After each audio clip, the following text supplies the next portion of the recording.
ప్రచారంలో top gear తో దూసుకుపోతున్నారు YCP అధినేత సీఎం జగన్. కూటమిపై పంచులు వేస్తూ తానేం చేశానో వివరిస్తూ ముందుకెళ్తున్నారు. ఈ రోజు కర్నూలు, కళ్యాణదుర్గం, రాజంపేటలో ఆయన ప్రచార సభలు నిర్వహించారు. అశేష జనవాహిని మధ్య తన ప్రసంగాలతో క్యాడర్ను ఉత్తేజపరిచారు. తమ ఇంట్లో మంచి జరిగితే తప్పకుండా ఓటేయాలని ప్రజలను కోరారు. అంతేకాదు ముస్లింల రిజర్వేషన్ల విషయంలో చంద్రబాబును నిలదీశారు సీఎం జగన్.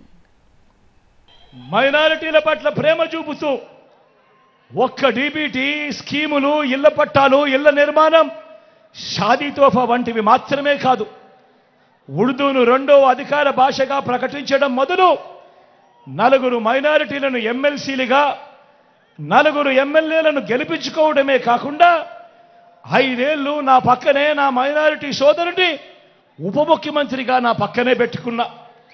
నా మైనారిటీ సోదరిని శాసన మండలి ఉపాధ్యక్షురాలిగా, మైనారిటీ సప్లాన్ బిల్లును తేవడం మొదలు ఇలా ప్రతి సందర్భంలోనూ మైనారిటీలకు సముచిత స్థానం ఇచ్చుకుంటూ వచ్చింది కేవలం ఈ 59 నెలల కాలంలోనే అని చెప్పడానికి మీ బిడ్డగా గర్వపడతా ఉన్నానని ఈ సందర్భంగా తెలియజేస్తా ఉన్నా. నా మైనారిటీ సోదరులు, అక్క చెల్లెమ్మలు, అవ్వాతాతలు అంతా గమనించండి. మన రాష్ట్రంలో ఉన్న 175 ఎమ్మెల్యే సీట్లలో 4% అంటే దాని అర్థం 7 ఎమ్మెల్యే సీట్లు. మరి ఈరోజు మొట్టమొదటిసారిగా మైనారిటీలకు 4% పొలిటికల్ రిజర్వేషన్ కూడా ఇస్తూ ఏకంగా 7 ఎమ్మెల్యే స్థానాలు ఇచ్చిన పార్టీ కూడా వైఎస్ఆర్ కాంగ్రెస్ పార్టీ అని కూడా గర్వంగా చెప్తా ఉన్నాను. ఈ సందర్భంగా ఈ 59 నెలల కాలంలో వారి బ్రతుకులు మార్చడం కోసమే మీ బిడ్డ అడుగులు వేశాడు. కానీ చంద్రబాబు రాజకీయం ఊసరు వెళ్ళి రాజకీయం. ఆయన బాగా ముదిరిపోయిన తొండ. ఒక పక్క 4% ముస్లింల రిజర్వేషన్లను రద్దు చేస్తామని శపథం చేసిన బీజేపీ పార్టీతో ఈ చంద్రబాబు జత కడతాడు. మరో పక్క మైనారిటీల ఓట్ల కోసం, మైనారిటీలను మోసం చేసేందుకు ఈ చంద్రబాబు డ్రామాలు మొదలెట్టాడు, దొంగ ప్రేమ నటిస్తాడు. కానీ 4% రిజర్వేషన్లను మైనారిటీలకు రద్దు చేస్తామంటా ఉన్న బీజేపీతోనే కొనసాగుతాడట ఈ చంద్రబాబు.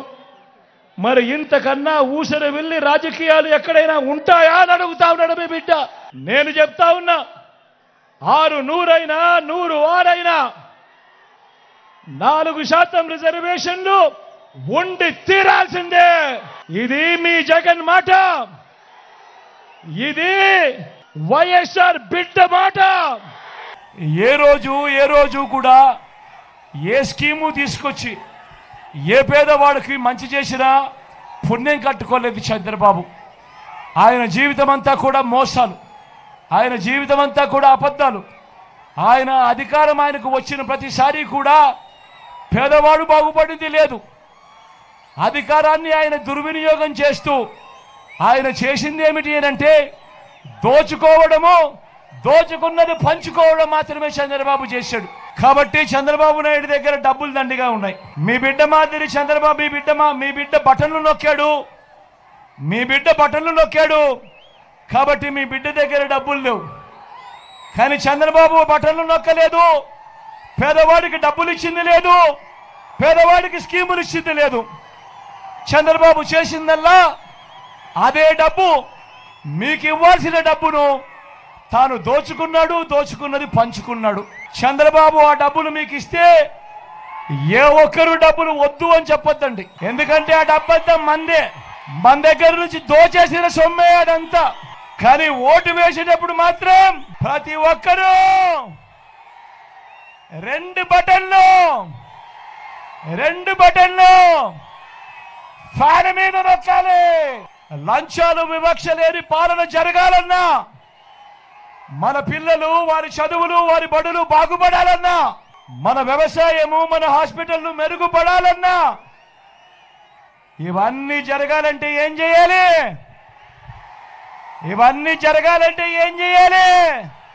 2 బటన్లు ఫ్యాన్ మీద నొక్కాలి. 14 ఏళ్ళ ముఖ్యమంత్రి అంటాడు, 3 సార్లు సీఎం అంటాడు. మరి ఈ పెద్ద మనిషి చంద్రబాబు నాయుడు పేరు చెప్తే ఏ పేదకైనా కూడా గుర్తుకొచ్చే ఒక్కటంటే ఒక్క మంచైనా ఉంటుందా ఉందా అని అడుగుతా ఉన్నాడు మీ బిడ్డ. రెండు చేతులు పైకెత్తాలి. ఇలా ఇలా ఇలా ఇలా ఇలా ఇలా ఇలా ఇలా ఇలా ఇలా ఇలా ఇలా ఇలా ఇలా ఇలా ఇలా ఇలా ఇలా ఇలా. పోనీ ప్రత్యేక హోదా ఇచ్చారా? దాన్ని అమ్మేశారు. మరి ఆలోచన చేయమని కోరుతా ఉన్నా.